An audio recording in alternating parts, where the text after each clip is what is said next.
Hello students, how are you all? I hope you all are doing good. Children, as you all are aware that we were doing chapter 7, Getting to Know Plants, in which we have done till now introduction of plants, like plants can be categorized on the basis of its size as well as what kind of a stem they bears.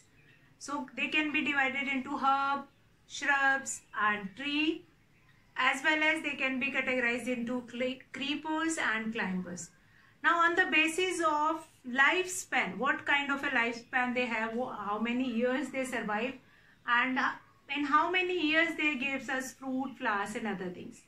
So on the basis of that we can categorize into three categories, that is annual, then biennials and then perennials.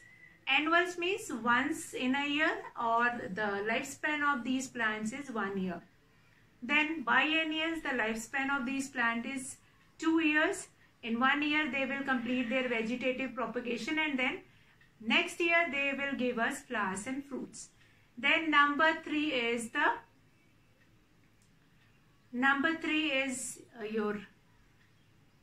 is perennials. Lifespan of perennials is more than 2 years. Like mango tree, it gives us fruit in 4 years. So they comes in perennials. After that we'll come to parts of a plant. From very earlier classes you will be doing these parts of plant.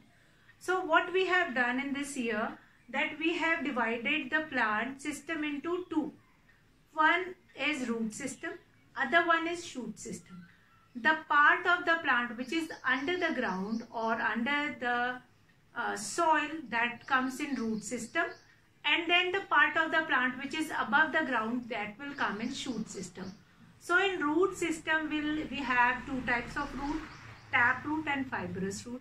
Then tap root, where one only thick root is there, that is known as tap root. Fibrous root, the root which comes in bunches. That is an example of fibrous root. Then root hairs, lateral roots were there. Then we have stem. Then we have done functions of root. What are all functions of root we have? That we have done.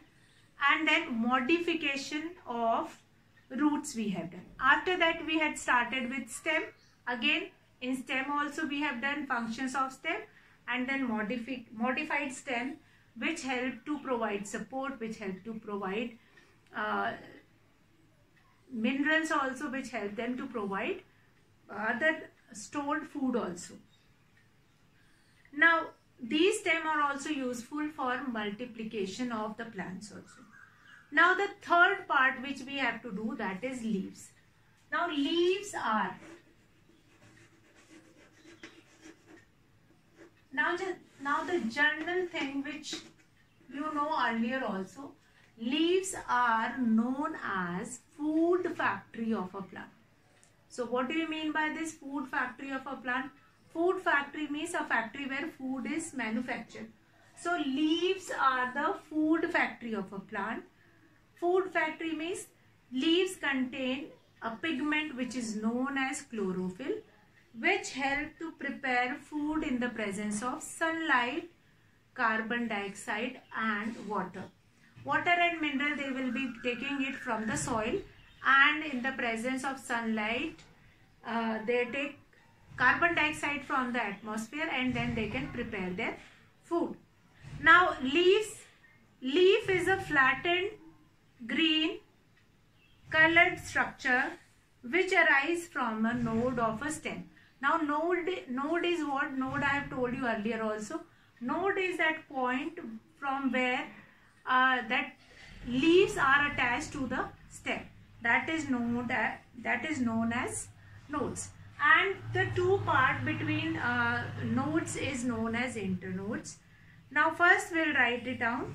One line definition of leaf. Leaf is a flattened green colored structure which arises from the node of a stem or its branches.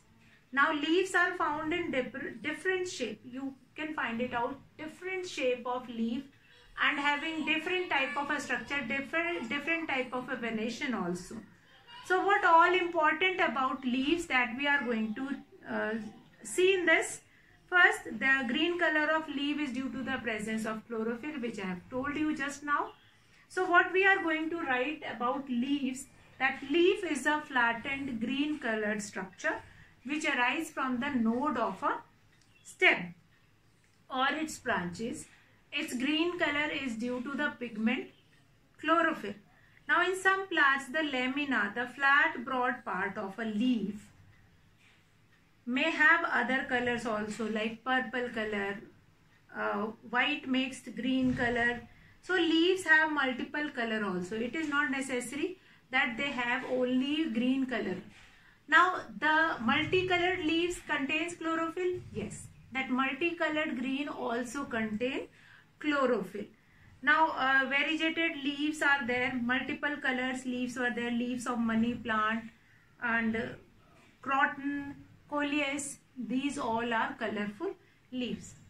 Now parts of leaf. First of all, leaves we will do it like leaf is a flattened, leaf is a flattened, leaf is a flattened green colored structure, green colored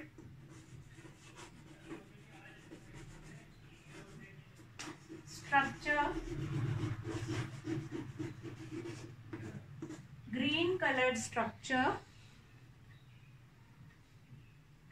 which arise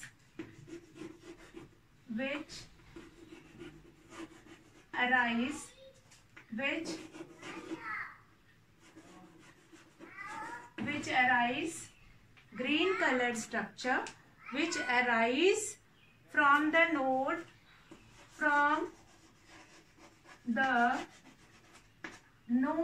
of a stem or branches, node of a stem or branches. Now here what we are going to understand, that it is very important, like if we have to discuss leaf, first of all we must be knowing about the complete structure of leaf, that what kind of a structure do they have, what kind of a structure do they have, and what are the different parts of those leaves. That must be knowing. Parts of a leaf is very important. Now let's do parts of a leaf, and after that each part we are going to discuss. Now the first part, okay, first I'll make a leaf. So what I'll do it, I'll make a leaf and then we are going to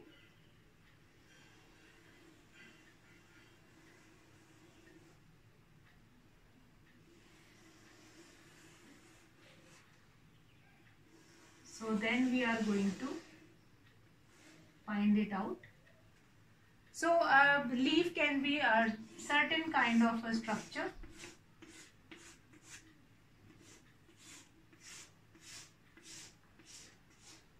Now in this structure of leaf, the first, from where this portion from where the leaf is connected with the branch, that is known as,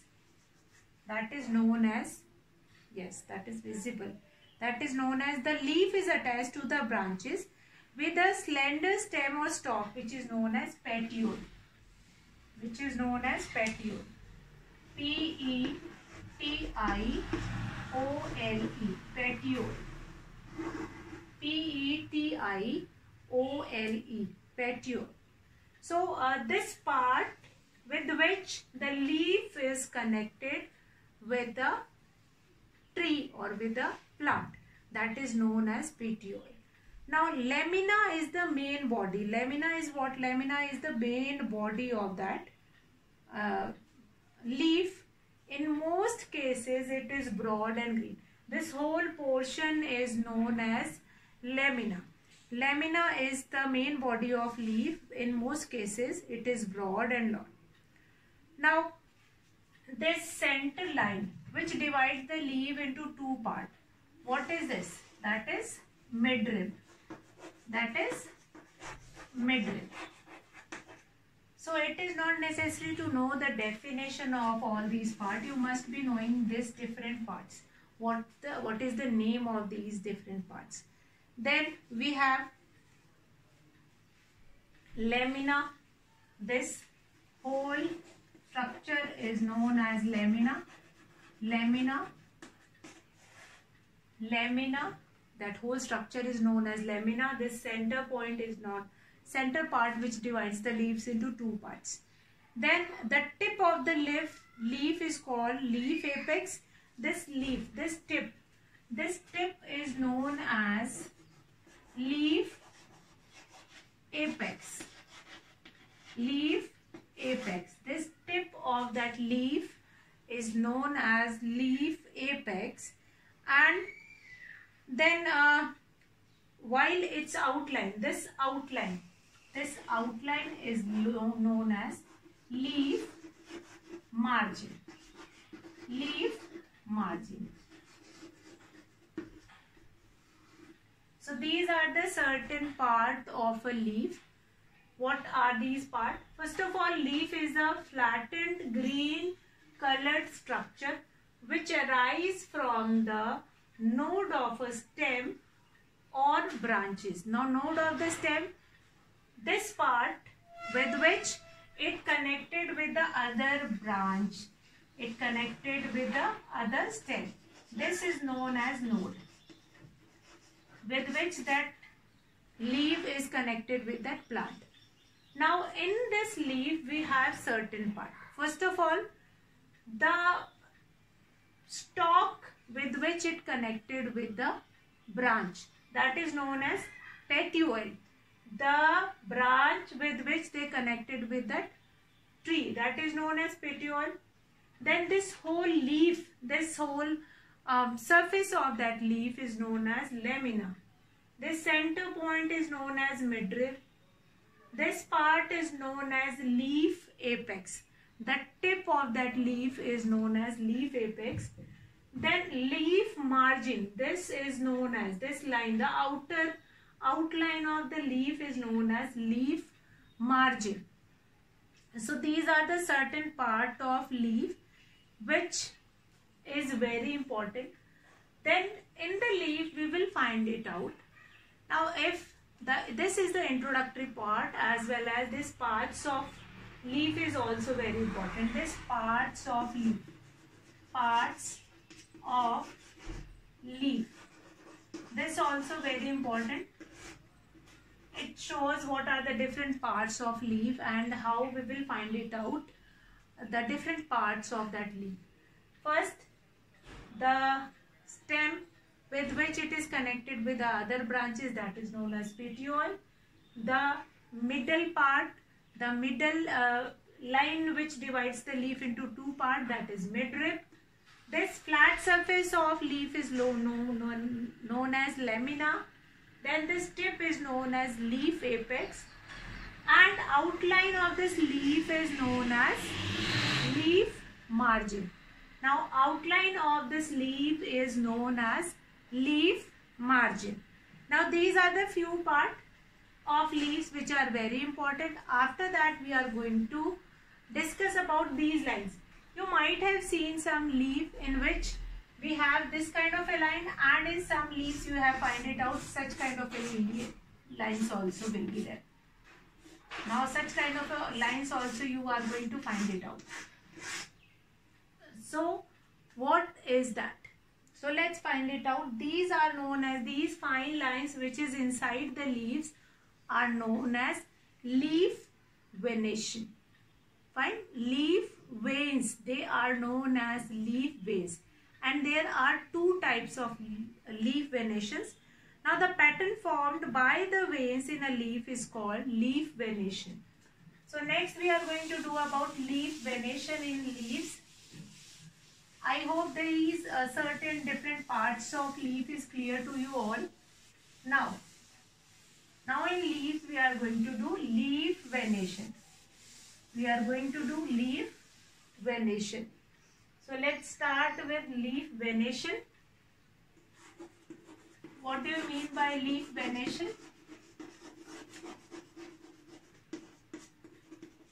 leaf venation is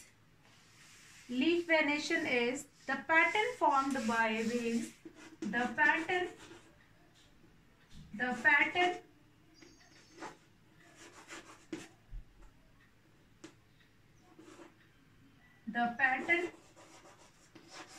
formed by veins. The pattern formed by veins in a leaf is called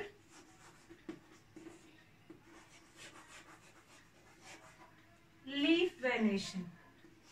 Leaf venation. The pattern which is formed inside the leaf. Just now I have shown you that in some of the leaf we have this parallel lines, in some of the leaves we have crisscross lines. So there are two types of venation. These lines are forming two types of venation. One is parallel venation and other one is reticulate venation. So reticulate venation, where veins form a network on both sides of the midrib of a leaf, both sides of its midrib, pattern formed by the veins on both sides of it.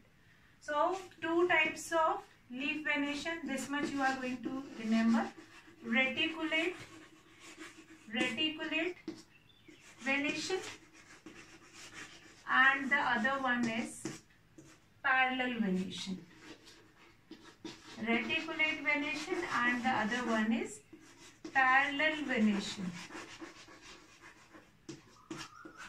Now a simple definition is also given in your book. Reticulate venation, when a pattern of veins will be available on both sides of the rib. Now midrib is what? Like this leaf is there. Within that leaf you are making this line. Now this line is only midrib. Now pattern we are going to find on both the sides here.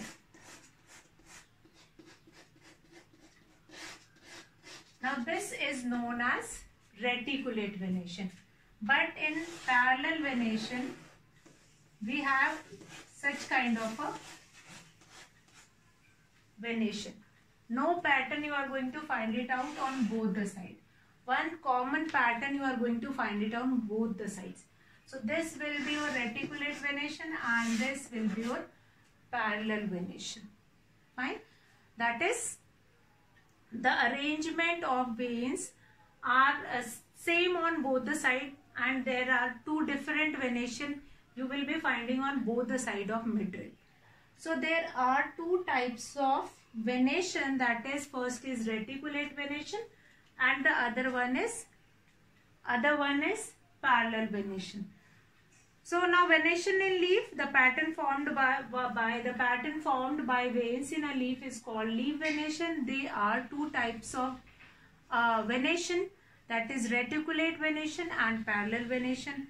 Now reticulate venation, when the veins form a network on both sides of the midrib, is known as reticulate venation. Now leaves, which tree leaves are the examples of reticulate venation? Leaves of people, cabbage, lemon and mango. These all are the examples of reticulate.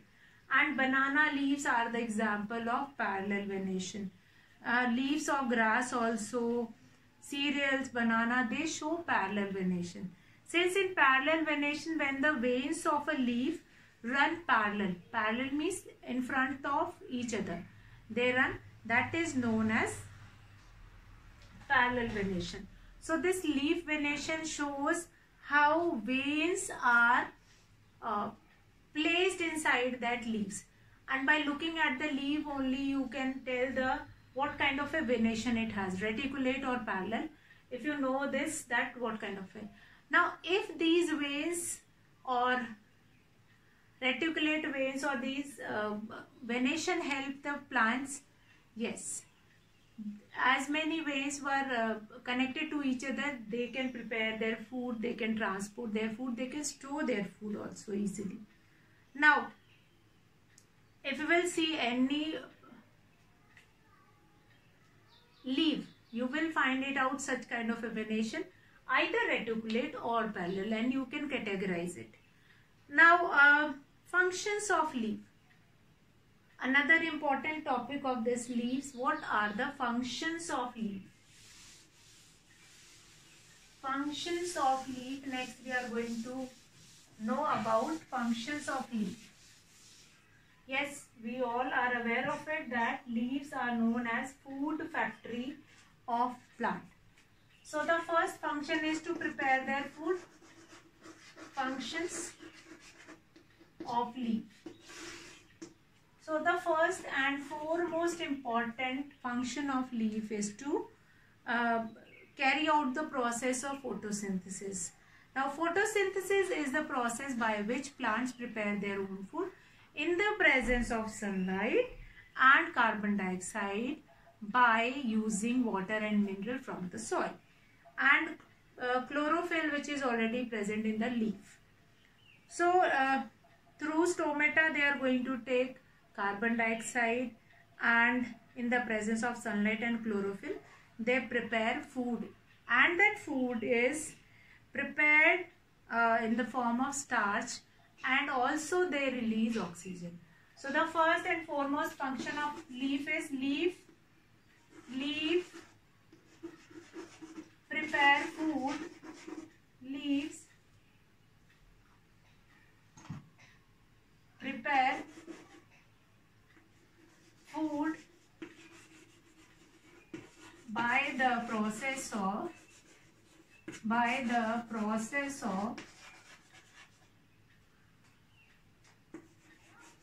photosynthesis. By the process of photosynthesis. So by photosynthesis they can prepare the food. By the photosynthesis they can prepare their food. Now this is first and foremost important function of leaves. Now the second is extra water, which is present, like extra water that plant intake water from soil. Now that plant transport that water to different parts of the plant. Now they will give water to leaves also. Okay, fine, you take leaf, you take water and prepare the food. And leaf, after preparing the food, then she find it out, or that leaf will going to find it out that yes, this much water is left. So what that water will be done? So that extra water is released by the leaf only. Extra water which is present, extra water is released by the stomata, which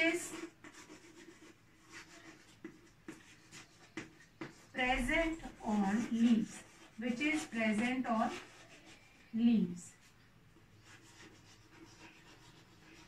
Now this stomata is what? Stomata is nothing but the small pores. Now these small pores are present under the leaf. Under the leaf they present small pores which are present on leaves. They are known as stomata. And this stomata is used to release this extra water. And this process is known as transpiration. The process by which extra water of the plant is released into air, that is known as transpiration. Now transpiration cools the surface of the leaves which are heated up by the sun. So transpiration helps them to keep them cooler also. Now this leaves, this stomata which is present, that exchange of gases takes place through this stomata which is present on leaf. So exchange of gases means like during photosynthesis. Understand this? What do we mean by exchange of gases? Exchange of gases means how that particular plant will take carbon dioxide and then release oxygen in the daytime when photosynthesis is going on. But at the night, they do not require carbon dioxide, since at night photosynthesis is not carry on. Since sunlight is not there, that photosynthesis is only done in the presence of sunlight. So at the night, the stomata, the small pores on stomata, they release carbon dioxide. That is why you might have heard from your dadi nani or the older people, those who are saying that do not stand under the tree at night, since at night you will be getting suffocated. And many of time that kind of a myth is there, that on that tree something unusual things will be there. But it is not like that. At night, that plant is releasing, that tree is also releasing carbon dioxide. Carbon dioxide at night, since photosynthesis, this process carry on only in the presence of sunlight. At night, sun is not there, sunlight is not there. So they will stop this process of photosynthesis. So at night they are also releasing carbon dioxide. And if we'll stand under the tree, we get suffocated at the night. So this exchange of gases will be done through stomata, which is a small pores which is present on the surface of leaves. So they will only exchange the gases. They release carbon dioxide at night and oxygen in the day. When photosynthesis is going on, then oxygen will be released from that plant. So that is your functions of leaves. First is, leaves are known as food factory of a plant. They prepare food by the process of photosynthesis. Then extra water is released by the stomata, which is present on the leaves. So extra water which is released by the stomata, which is present on leaves. On the leaves, that is present, that stomata is used. Then another function of stomata is to exchange gases. Now modification of leaf, again modification I generally tell you that is not much, that there are certain leaves which we are used in eating, like spinach, and then we will eating cabbage also, which is a modified leaf only. Now in some plant like pea or Gloriosia, the upper leaflet are modified into tendrils which coil around the neighboring objects to give support to that plant.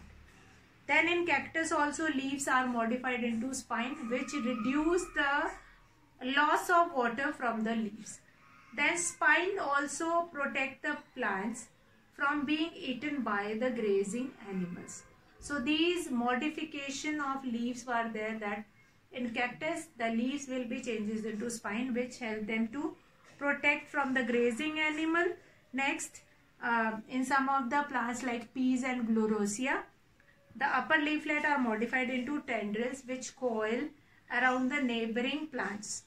So that is also a modification of leaf in the plants. So with this we have finished almost each and everything related to leaf. Now tomorrow in parts of plant we are going to study about flower, and then different parts of flower also will see, that what are the different parts of a flower we are going to see.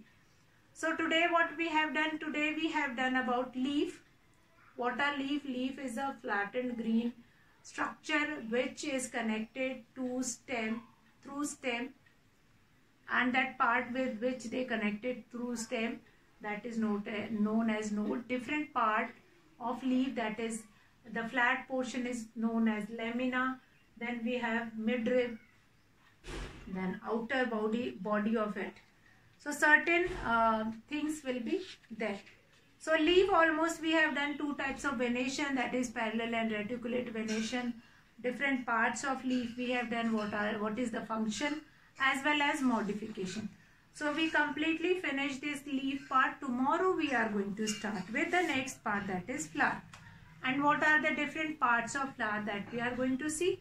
After that, we are going to see what is the functions of it. So that's all for today, children. Have a good day.